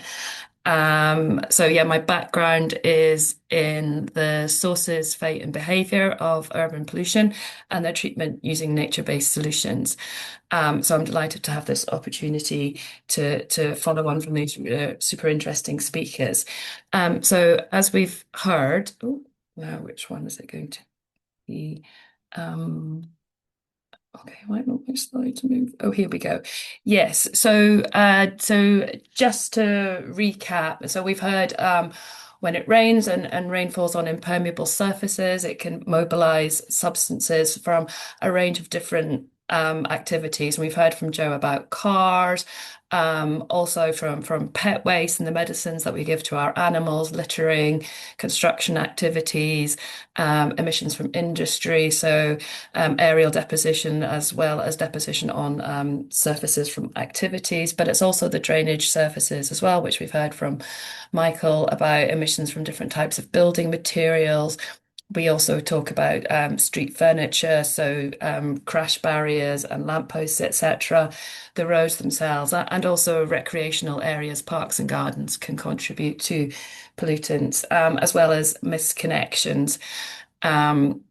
So this is when I primarily work with separate systems, so stormwater that is separate to the foul sewer, but sometimes there's misconnections and foul sewers are wrongly connected to the surface water system, and these discharge into our rivers. So there's a range of substances, organics, metals, and of course including pesticides as well. So what that leaves us with discharging into our rivers, typically untreated, as we've heard, is what is also known as the urban pollution cocktail. So there's a wide range of substances. One of the reasons it's tricky to manage stormwater runoff is that the concentrations vary in relation to activities within the catchment, within the climate. So unlike wastewater, which is typically predictable in the substances and concentrations, stormwater runoff concentrations can vary even at the same site between events. And as we've heard, the traditional approach is to directly discharge this water to the closest receiving water. And this approach was developed many years ago when the driver was to move the water from urban areas into rivers as quickly as possible, so we didn't have flooding. But also at the same time, we didn't appreciate the substances that that were carried by runoff and the effects that we're having, which we just heard a bit about from Henry. So that's the traditional approach. So is there a solution? Well, it's great to have some good news because there's not just one, there's many. And so here I'm briefest to talk to you about nature-based solutions. So this is an alternative approach to pipe systems. So pipe systems move the water from one location to another. In contrast, nature-based solutions look to manage the solution from quantity and quality perspectives, and they can also offer a range of further benefits, which we'll hear about later on. So nature-based solutions, also there's a different vocabularies, different terminology. So blue-green infrastructure, sustainable drainage systems, stormwater best management practices, different terms have slightly different meanings, but we don't have time to get into that now. But it's the key thing is it's a range of system types that bring, and you can sort of group them into 4 categories. So I've got some pictures here. So we have the large storage systems, so ponds, detention ponds, constructed wetlands. Then we have filter sort of transfer systems. So here we have a filter strip going into a planted swale. Another example of a swale, a kind of a grassy ditch. We have the smaller sort of biofiltration units, which are sort of we increasingly see in urban areas. My main street in North London has several of these. So we're looking at sort of planted systems that rather than runoff going into pipes, it goes into the ground where it can receive further treatment. And also infiltration-based systems. So these can be dry in dry weather and then fill up with water in wet weather. And then this is another type of system, an infiltration trench. So the key thing is different shapes and sizes of systems that can be applied in different spaces. So I'll talk a little bit about how they work. So the different designs facilitate opportunities for different processes to occur. And some of these processes are sort of summarized here. So the key thing is, I don't know if you can sort of see my pointer, but the water comes in. And then so it comes in from a pipe and then it comes into a system and that gives it space to slow down. So the vegetation can act as a vegetative system, can act as a buffering system. So that slows the water and this gives it space for particles to drop out of the water. And many urban pollutants are stuck onto particles, not all of them, but it gives an opportunity further once the sediments are transferred from the water to the sediments on the base of the system. There's an opportunity for further processes to occur, so precipitation, microbial biodegradation that can be aerobic or anaerobic depending on the design of the system, or if they're not degradable, they'll stay locked in the sediment until they're resuspended. We also, other processes, we have the physical filtration as it flows, the runoff flows through the soil, through the vegetation, volatilization, which is the evaporation of substances into the atmosphere, also photolysis, so that's open water bodies, the opportunity for sunlight to break down pollutants. And there's been a range of studies that have looked at optimizing the performance through the inclusion of biochar, through the inclusion of deliberately submerged zones, as well as drier zones. So in summary, the key thing behind nature-based solutions is it offers the potential for a range of physical, chemical, and biological processes to occur, and the ability for these processes to occur depends on the type of system, and therefore starting to think about different types of systems for different types of pollutants. So next, how good are these systems? So I was looking at a recent review, a critical review of studies. So this was a systematic review of the literature, pulling together existing studies on the removal of organic micropollutants from stormwater by nature-based solutions. And this showed that on looking across a range of studies, and as Michael said, monitoring is expensive. So we don't have as many studies as we would like to have on as many substances as we would like to have. So the systems that we have most data for are biofiltration units. So these are planted systems, and this shows on average across a range of organic pollutants, we're seeing removal efficiencies around 80%. For constructed wetlands, we have less data, but that's suggesting removal efficiencies around 60%. For stormwater ponds and swales, we have less data, and the data is more variable. We have some excellent removal efficiencies by some systems and poor removal efficiencies by others, and that can be due to a range of factors. Typically, operation and maintenance. All drainage systems, piped and nature-based solutions, need maintenance. And this is something that, is an issue. We have lots of guidelines, we know a lot, but we don't tend to get around to doing it. If we look in a bit more detail at this figure on the y-axis, we've got concentrations. On the x-axis, we've got data for a range of organic substances, and this is grouped into families, PAHs, and here we've got pesticides. So this is probably the substances that you're more familiar with, atrazine, diuron, etc.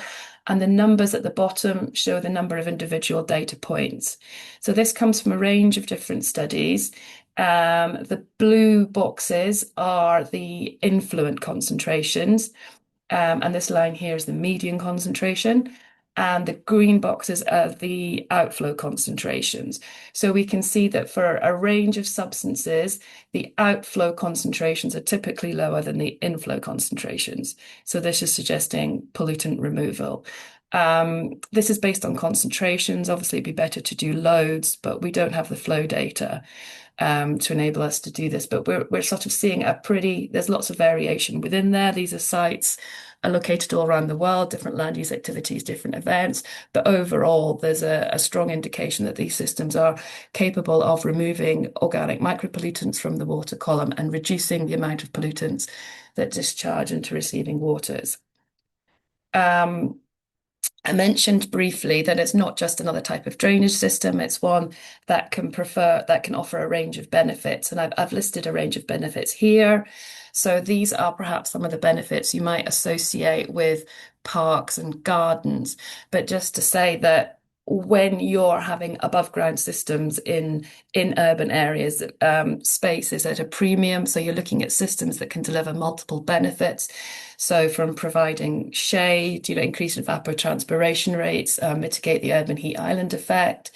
We've heard a bit about volumes and quality, but also air pollution. Particles stick onto the vegetation, mitigate noise pollution, providing habitat, and some of the physical and mental health well-being benefits. There's an increasing evidence base around provision of these benefits. And really, it's looking at introducing green spaces back into urban areas to introduce both the natural processes and the benefits they provide. So given the audience, I've taken some policy recommendations that we recently did a review of stormwater treatment in cold climates for the Swedish Environmental Protection Agency, and they were looking for some policy recommendations based on this. So I've just taken some of these. So if we now realise that we need to treat urban runoff, and it's specifically identified in the recast Urban Wastewater Treatment Directive. Absolutely delighted to see that. It requires the directive requires measures for monitoring runoff, for and treating runoff at sites where it's identified to be a risk. So if we're moving forward, what policies do we need in place to support us doing this? Well, it's really, and as we've heard, is to recognise that stormwater is an unintentional mix of substances. So in developing policies, we should require the use of chemical and toxicity methodologies to get a complete understanding. To optimize the performance of nature-based solutions, we need more data, and we really need to be looking at the routine deployment of sensor technologies. Sensors are widely used in wastewater treatment, in drinking water treatment. The episodic nature of stormwater makes it difficult to use the same sensors, but if we had policy support for using sensors, this would drive innovation. Open access urban water data platform. So I'm part of the problem here. I have lots of data sitting on a laptop that is not being openly shared. And I know that many colleagues in the field are the same. So we need a platform to share the data. And also a driver for this will be the recast directive, which requires data reporting. Facilitate collaboration between, so we're going to be looking at moving from nature-based solutions are best practice for stormwater management, and they're heavily preferred in the recast directive. And some of the challenges around that are we need to bring new stakeholders together. So we're moving from below ground systems, pipes, to above ground systems. So even at municipal level, we're going to have people who work in the parks, people who work on the roads, the people who work with the water itself. And external partners as well. These are in open, common ground, or also in private ground, these systems. So we need new ways of working and new ways of communicating. So that was my very quick run through. Thank you very much. Thank you very much, Leanne, for summarizing this work very efficiently. It's really impactful, and I'm very pleased to see that you have also looked into the amount of pesticides or some of these chemicals that they absorbed. And yes, and also I like to hear, we are also promoting always nature-based solutions, and we're also looking into increasing green spaces in urban areas. As you said, there are multiple benefits for this, not just to reduce pesticides. So I am mindful that we have gone past a little bit of time, but we already have a few questions in the Q&A session. And I would like to address them. I have one specifically for Caroline, and it's about in what ways can research findings be converted into policy recommendations or measurable goals? Caroline, you with us? Yes, I can see you. Yeah, please go ahead. Sorry, can you repeat the question again? What way can the... Yes, it's here in the chat. Is what ways can research findings be converted into policy recommendations or measurable goals? Okay, I can't see that in my chat, so just so you know. Okay, all right. So I think there's I'm not a policy advisor, or I have been in the past, but I'm not a policy advisor. But the policy advisors, when they have to take into account a wide range of information, so it's not just science evidence, because that's one form, but they also have economic and social, and there's also political things that come to bear. So there's a real complex set of information. But so, and if you want to get so the scientific information is about making it really robust. One piece of one paper doesn't really do it, okay? Because that could be, we all know science works. People do different pieces of work, and the whole point is you get this building of evidence, and then you can get when stuff's right on the edge, on the cusp of the research edge, then that's kind of a dangerous time to try and make policy. All right, because then you're right on the edge, and maybe it's too soon, or maybe that was not quite the right thing. Okay, so it's like maybe we didn't quite understand it, and then if we've got legislation that is based on flawed scientific evidence, it's really difficult. It's really difficult to get stuck with something. You really don't want to be stuck with something like the Urban Wastewater Treatment Directive. It was 1991. It's just been updated now in 2024, and it's got provisions till 2045. You can be stuck with this for a very long time. So the thing about scientific evidence in policymaking is bringing it together. And the weight of evidence, and about Alberto, I think, who's on the line here, is right on the cusp of this. How do you bring that scientific evidence together? I mean, the European Environment Agency, typically we use nationally reported data. So we're already reporting about aggregated data, all right? And then they have reports, and there's interesting research that picks up in our more thematic reports. What happens there? Where do we find that? I have to say, tag words are really important. Make sure you've got good tags there so we can find it in searches and things. But it's about a weight of evidence that says this is what's happening. So really kind of like and be conscious of the broader picture. So I think I could bang on a bit more, but be really conscious about how your work fits in the policy context, and understand that one finding does not make a policy. Okay, thanks. Yes, thank you very much. I agree. I couldn't agree more. How policy has to be based on robust evidence. And maybe before we go to the panel, because afterwards we can open the floor again for questions. And I just want to make sure that the speakers, our panelists, are also give the chance to speak. But there was a question about that. We know that as you said, that the Urban Wastewater Treatment Directive had already now been revised. And how can it be used in order to address the runoff pollutants? And also maybe here we have to think of how to be used urgently, and not wait, as you said, like 6 years for some policies to be implemented. I open the floor. You can raise your hand if you want to answer this question. It's not to someone specific. The questions in the chat. Can you see them? Yes. It's the first one. Yes. Yeah, I'm happy to have a go at one of them. One was talking about how our current monitoring systems capturing WFD pollutants and what can be improved.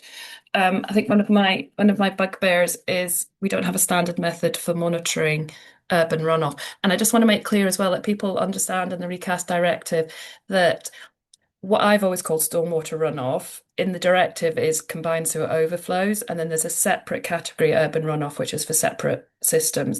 And there's no standard method for monitoring stormwater. People do it in different ways, different sampling methods, different approaches to analysing data and reporting data. So I think a really important need is a standardised sampling method.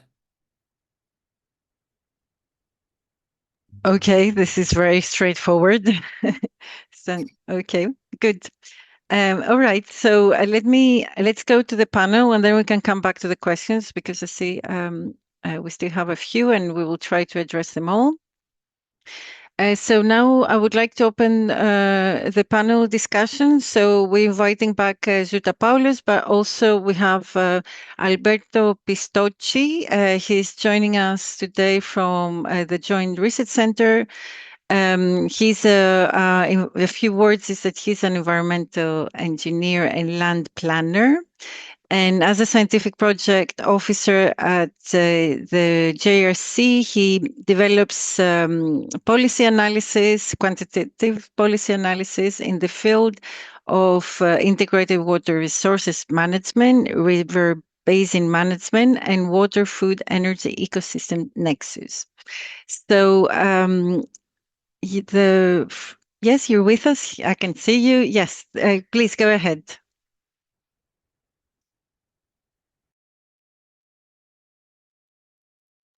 We cannot hear you. Is it better now? It's perfect. Yes, please go ahead. Thank you very much. Good morning, everyone. Just a few words on starting from what the new directive can do for us.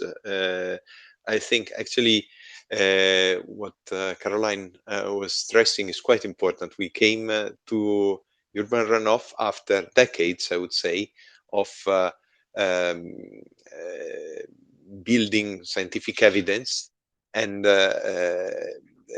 only very recently runoff made it through the urban wastewater treatment directive, whereas in the directive of 1991, runoff was really marginal. It was not considered as a pollutant. If you can go to the next slide, I have prepared a couple of points.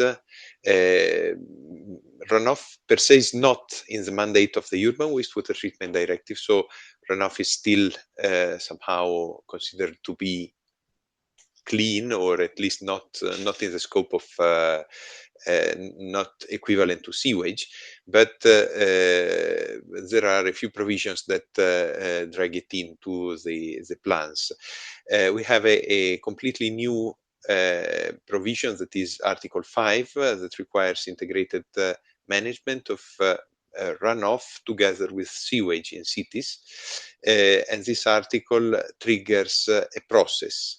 It remains a relatively open-ended process because the targets in the directive are indicative and non-binding, but at least there is a mandatory process to set up in cities that have to develop their own reasoning about the conditions of urban runoff, stormwater overflows, and the pollutions that they convey, and they have to integrate this consideration of urban runoff and combined sewer overflows somehow in the broader urban planning system. So that's positive news. Of course, we could look at the glass as half full or half empty, depending on how optimistic we are. But I think at least we have this new seed of development.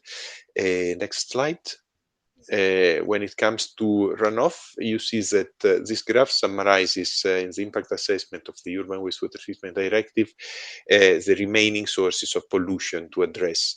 And you see that urban runoff, that is the red shares of the bars, contributes very significantly to a number of pollutants, particularly micropollutants. Micropollutants is a broad class that includes a lot of things, and we have seen several examples of what can be found in urban runoff, that is unintentional, a mixture of contaminants, and it's unpredictable, as the speakers before have stressed. So it's quite a difficult source of pollution to handle, but at the same time there are principles that can help us find effective management solutions. Next slide. Here you see an assessment of how many population equivalents urban runoff represents in the different European regions. They are sometimes hundreds of thousands, sometimes they are millions. They represent a significant share of pollution in many cases, particularly when it comes to total suspended sediments that are a pollutant, a conventional pollutant regulated in the directive for long, in terms of BOD to a lesser extent, and phosphorus, whereas for nitrogen maybe they are a bit less relevant, but still quite sizable. Next slide. Well, this figure shows what the same type of information, the share that runoff represents of conventional pollution compared to wastewater. That is what we have been worrying about since 1991, since the old directive. So in the next 30 years, we will have to refocus a bit. Microplastics are in, next slide, yes. Microplastics are an important pollutant conveyed by runoff. You see that common microplastics enter surface waters through wastewater treatment plant discharges and through combined sewer overflows to proportions that depend on how the sewer systems are organized in the different countries, but normally both combined sewer overflows and wastewater treatment plant discharges can be significant contributors. When it comes to tire wear particles, if you click, the next graph shows that separate sewers are definitely a predominant source of predominant entry pathway for tire wear particles into the environment. Next slide speaks about mercury. Mercury is one of the main causes of non-achievement of good chemical status in European water bodies, and most of it comes from atmospheric direct deposition, but there is a significant contribution that is indeed urban runoff, because it takes up the mercury that is deposited on the surfaces, and then it discharges it into the water bodies. So it's quite important to address that as well in order to achieve good ecological status. Next slide. Just a point on what is urban wastewater according to the new directive. It's a mix of any of the following: urban runoff and domestic wastewater and industrial non-domestic wastewater. Urban runoff is indeed included in the scope of the directive, even though runoff alone is not the subject of this regulation. Urban runoff means precipitation in agglomerations collected by combined or separate sewers, whereas stormwater overflow means discharge of untreated urban wastewater into receiving waters from combined sewers caused by precipitation or system failures. So stormwater overflows are somehow the connection point where this directive has started addressing also urban runoff as a source of pollution. And I think that is somehow one of the boundary conditions that we have in this legislation that we have to cope with, even though it has been pointed out already that the Water Framework Directive allows actually requires regulating stormwater runoff alone without even the necessity to have it mixed with urban waste, with domestic wastewater, in order to issue permits as appropriate. Next slide.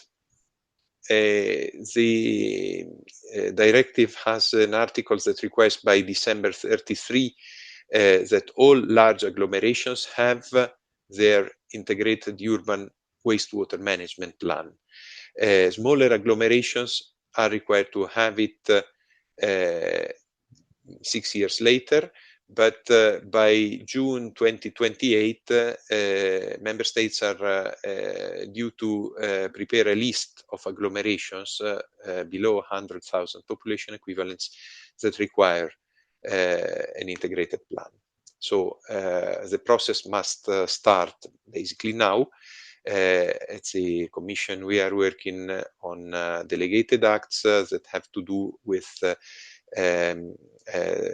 technical aspects of developing integrated urban wastewater management plans, but the process is already somehow taking shape in time for 28 and 2033. Which requires some time. What urban wastewater management plans are is summarized in the next slide, please. We have to start from an analysis of the initial situation, a detailed description of the network, the characteristics of the infrastructure, the treatment capacities, a dynamic analysis that sheds light on the frequency and intensity of pollution loads released through combined sewer overflows, and also for separate sewers, a detailed description of the monitoring requirements at relevant points of separate systems where discharge of urban runoff is expected to be polluted. This is somehow in line with what was mentioned before about highway runoff. I think that is apparently a problem that we have to address. And the same problem is probably much more widespread because all our urban surfaces present similar conditions, maybe of different intensity, but anyway require an identification of where to monitor what in order to identify the main sources of pollution in that respect. Next slide.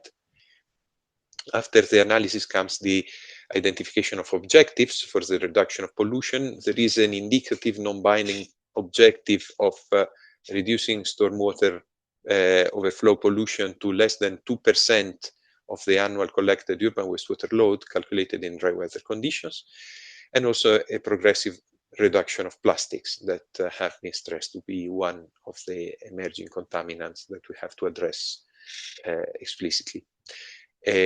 Objectives can be achieved, and next slide tells something about measures that have to be taken. It's not only about identifying measures that are well known from the literature, from several experiences that we have and well described in the literature, but it's very important to identify clearly in the integrated urban wastewater management plans the actors involved and the responsibilities. It's really a matter of urban planning beyond technical water planning. Of course, water is a structuring element for urban planning here, but many actions may not come as traditional water pollution management as we know it. And diffuse pollution particularly calls for measures that are cross-cutting, for instance, basically preventing rainfall to become runoff is already a big help for some contaminants. Other contaminants may not be completely addressed by this, but it's only a step in this direction. In the next slide, I recall the hierarchy of measures included in the directive for the integrated urban wastewater management plans. And the directive sets a clear priority for preventive measures aimed at avoiding the entry of unpolluted rain into collecting systems. Then, of course, there is a lot to do about optimizing existing infrastructure and develop new infrastructure. But the first thing is to disconnect rainfall from drainage in our cities. It has been mentioned that the design of our cities has embedded the concept of discharging water as fast as possible in order to avoid floods, but now we are facing different needs, and having a sponge system, as it's more and more frequently called, this idea of having a retention capacity in urban areas, I think is becoming essential also in the perspective of addressing climate change impacts and adapting to climate change, besides addressing pollution. So it's a multifunctional target. Next slide. Next, please. Urban runoff is a problem. It's further exacerbated by combined sewer overflows that are the explicit target of the directive. The new directive requires to start the process around integrated plans. It requires integrating water management in urban planning. It's no longer a merely technical management process where most of the water is managed under the ground in pipes that nobody sees most of the time, but it's something that has to do with urban planning in general. It comes very often, if not always, together with the greening of cities, with the disconnection of rainfall from sewers, so practically having green surfaces capable of converting rainfall into something more useful than polluting discharges. And yeah, that's an abrupt end, but thank you anyway. I think I've made my points. Thank you very much, Alberto. Sorry, but we are running out of time, but it's really important that we have you here. A little bit, you're putting us a bit at ease with these dates of 2039 and 2045, when we're talking about urgency. So from a public point of view, yes, this seems a bit far away. But please, we come back maybe to a few questions afterwards. I would like to give the floor to Manon Ruby. She's a legal advisor and policy officer at Pesticide Action Network Europe, and she's also coordinating the Pan International right now. So, Manon, the floor is yours. Please go ahead. Thank you, Angeliki, and good morning, everyone. I did not prepare slides because I thought we could have a bit more quick points to be made. I apologize for doing that to you nearly at the end of a 2 hours webinar, but please bear with me. So I will just briefly make some points on the topic of urban surface water pollution from the angle of pesticides, obviously.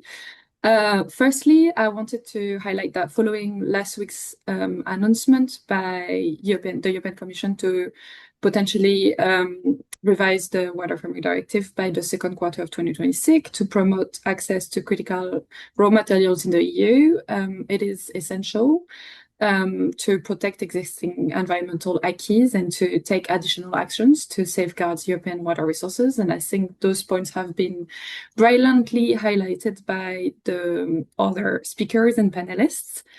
In the case of pesticides, urban water runoff or pollution, pesticides apply directly on hard surfaces, and impervious urban surfaces are washed off almost immediately, as some colleagues highlighted, and during rainfall or during the cleaning processes, they enter directly waterways without any form of degradation or filtration, which is highly problematic because pesticides used on hard surfaces do not bind to the soil and they are not degraded by microbiological activities, leading to high concentrations, again, as some colleagues highlighted earlier. In the case of existing regulations, since this panel is about perspective of EU policies and regulation, it was made, again, this point was made before, so I will be brief. Some shortcomings have to be highlighted. Currently, monitoring practices underestimate pesticide pollution, as for the most part, only for surface water, only a few old and banned substances are monitored, and the mixture effects are still not efficiently monitored, though the recent update of the Water Framework Directive did take positive steps towards new monitoring practices, such as effect-based approaches, but it's not the topic of today, so I won't go into details on that. In the case of urban runoff, a 2024 study highlighted that, for instance, only 17 of the most common pollutants in urban runoff are included in the list of priority substances of the Water Framework Directive. And it also highlighted that pesticides such as chlorpyrifos, diuron, and pentachlorophenol in that specific study at a specific point in time exceeded the maximum and the average EQS under the Environmental Quality Standard Directive, under the Water Framework Directive.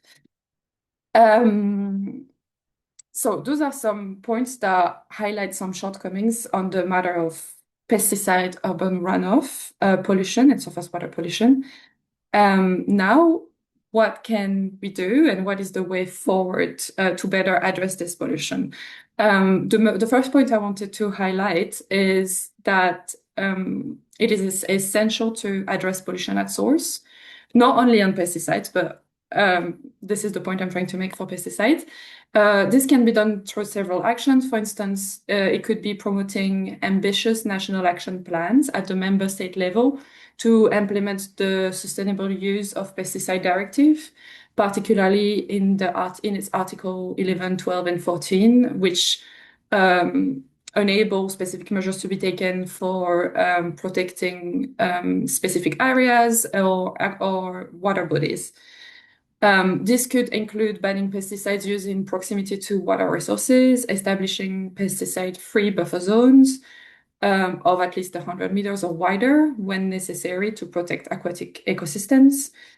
Preference should always be given to pesticides not classified as dangerous to aquatic environment.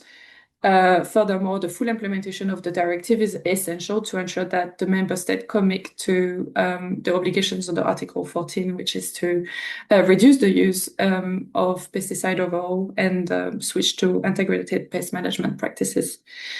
One example of such action is embodied by this, what created this webinar, which is the initiative of Pesticide-Free Towns, which promotes healthier, greener environment by eliminating the use of harmful pesticides in public spaces. This is done specifically to protect citizens, obviously, as well as children, vulnerable groups, and more generally the environment and the water ecosystems, as it was showcased that is threatened by urban runoff. Another way could be a better integration, between the Water Framework Directive and the pesticide regulation. The authorization and use of pesticides that are detected in surface water and groundwater should be examined and potentially withdrawn to achieve a good chemical status in the long run and meet the objective of the Water Framework Directive. Pesticides that are identified as toxic or very toxic to aquatic life with long-lasting effects should therefore also be banned or severely restricted. Another key step forward would be to maintain, implement better, and strengthen existing regulation. This is the point that Angeliki made earlier, which is we already have the tool. We only need to improve them and implement them better. For instance, this could mean that the EU institutions should commit to upholding the Water Framework Directive as a robust and effective legal framework and push back attempts to weaken it. Additionally, there should be regularly updates of said legislations, which was the case this year, but it was late and it took a very long time to come into place, and it's not yet into place, actually. It will be early next year.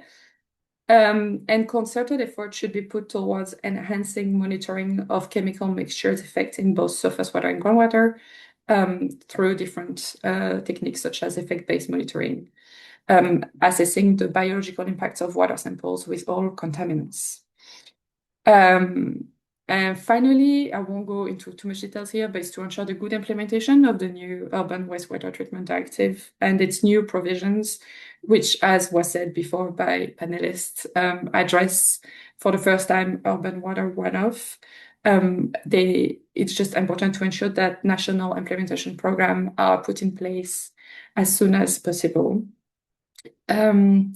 Finally, I'd like to conclude by mentioning that recently, through leaked version of the Omnibus on Food and Feed Safety, we were made aware that of the fact that it proposed some weakening to the approval and authorization systems under the pesticide regulation, so Regulation 1107/2009. And on the matter, and I think as a thread to conclude a bit the conversations, the points I wanted to make on the EU policies and forward, it's important to highlight that it is essential to protect existing environmental safeguards and to ensure that any decisions on the matter remains based on the latest scientific knowledge to ensure the best protection of human health and the environment. Thank you for your attention. Thank you, Manon. No worries of having a PowerPoint presentation. It's not always needed. Okay, so we have come at the end of a webinar. I would like maybe the participants to just stay for another 5 minutes. The panelists, I'm not. If you could just have 5 more minutes of your time, because there is an important question that we would like maybe to ask you, and I would like to open it to all of you. And this is indeed that we're now listening about omnibus packages and simplification and how to remove administrative burden, but at the same time we're seeing some let's call them attempts to deregulate, and something that could result in monitoring less rather than more. And I would like to have your views on this. Yes, so I can open the floor. Yes, please.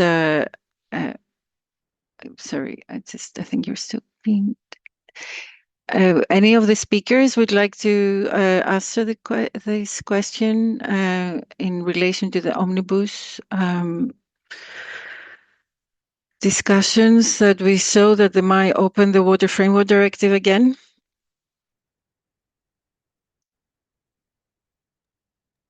I'm not familiar with this, I'm afraid, so it's no good asking me. Okay, all right. Well, I mean, I can just say a little bit. I mean, we don't know very much at the moment. There's just been that statement that you've seen. There's a lot of rumor that we're not so close to here. I can't really comment on that.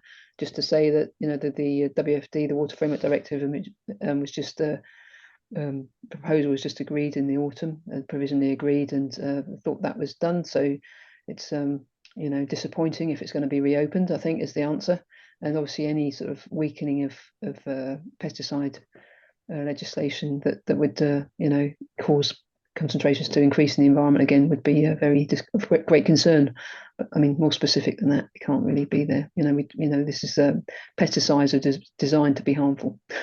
That's the bottom line. They're designed to be harmful. They have a job in terms of food protection, but they need to, you know, we don't want to you know, poison our drinking water, as I think Leanne mentioned, one of the earlier speakers. Thank you, Caroline. We share these concerns as well. We were following the revision of the Water Framework Directive, and we're a bit alarmed to hear that we might open it again. I know it was a marathon. Our colleagues working on it. Yes, they were following it. Yeah, we're really concerned on the discussions, and we are happy that we finally have the text, and now, of course, it has to be implemented. So it's not over. So the next step would be into the implementation at the member state level. As well, no? It needs to be adopted. So at the moment, yes, it's a provisional of course. agreement, and so we're hoping for adoption in the spring. You know, and then so that's there's still another step yet on the legal train. Yeah. But maybe another question that has come up is while we do have all this legal text that as we heard, is based on decades of scientific evidence that finally, you know, they're picked up by policies.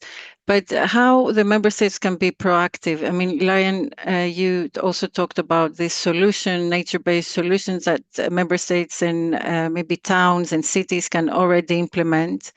And I think, Michael, also, if you are still with us, you also mentioned some solutions that like on the roof and like having some moss and so on. So are those, so towns can still do something, no? We don't need to wait for top down. Yeah. Absolutely. They just need the person to make the decision. The example I always draw on is, so London is 27 different boroughs, and just coincidentally, the borough that I live in, the municipal area, we have systems, nature-based solutions in all our parks, on many of our roads, and that's largely down to this kind of local champion. We have someone in our drainage authority who says yes, and it happens. So it's perfectly possible. There's lots of really great examples out there. Different cities are putting in different measures, really sort of internationally great examples of how runoff can be measured using managed using nature-based solutions. I guess it's being brave enough to make the decision to do things a bit differently. And just to pick up on what Leanne's just said, it comes to drivers as well. So in a lot of English towns and cities, the driver for the nature-based solutions is actually flood risk management, because we have surface water flooding issues or river flooding issues. So the nature-based solutions are delivered to manage that, but they also deliver pollution control and capture some of the pesticides and biocides in urban runoff and deal with them accordingly. So sometimes we get the delivery of these solutions for a different reason, but we still get delivery. I think an important aspect of the new directive is also this process of addressing integrated plans. So bringing together the actors around the table, around the urban planning table, where there are interests that are traditionally not so much connected to water management, for instance, real estate. I mean, the value of urban land depends very much on how green it is, how easy it is to access clean waters for recreation, for amenity, etc. So I think these are elements beyond policies that are already can be already mobilized. There's nothing at present that hampers the implementation of integrated urban water management plans already much before the long deadlines that we have in the politically agreed text of the directive. Yes, exactly. We also we also we also see that there's a lot of initiatives that happen on a local level. So it's good that always when countries and governments they encourage these initiatives and they support them. Of course, we do have some others that they go on their own without even support. But of course, it's important for countries to create these tools to support the local actions. Michael, do you want to add on this? Because you were referring, yeah. Yeah, you can do.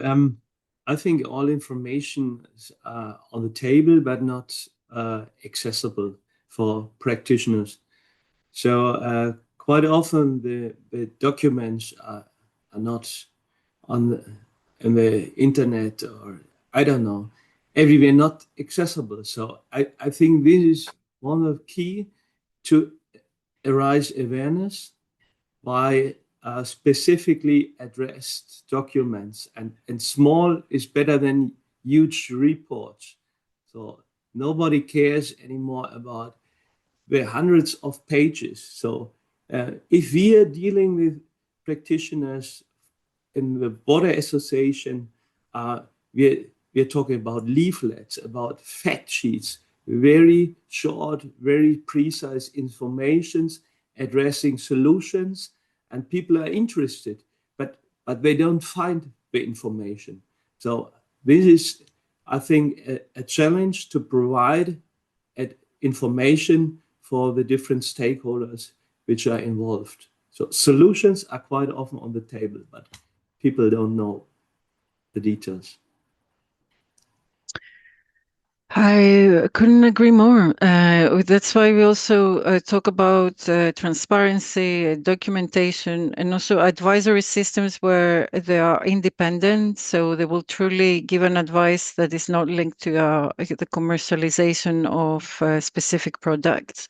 And sometimes this is complex. At least from the pesticide perspective, we see that a lot of times the advisory systems are actually the pesticide companies themselves that are trying to sell the pesticides. So this is also falls down to the member state level and local communities to local governments to set up this system where this information can be accessible and advice can be given that it's a truly objective and independent and probably green advice.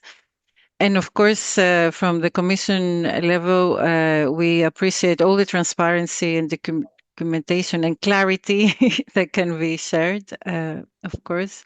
Caroline, yes, I also appreciate also Environmental Agency for putting the data online and the new platform that they've been working on. We really appreciate this. Yeah, go ahead. So, just listening to the previous speakers, it's not, it's very difficult if you're just a single town or something like this, relying on an individual. There are groupings, and one that's quite a big one is C40 cities. So as I've said, there's they're groups that have come for climate action, but actually within that, there's lots of activity on water because urban areas need to deal with water. And for example, that grouping really are active in this area, and I think don't feel you're fighting on your own if you're sort of in your town. There's a lot of precedent there to pick up on.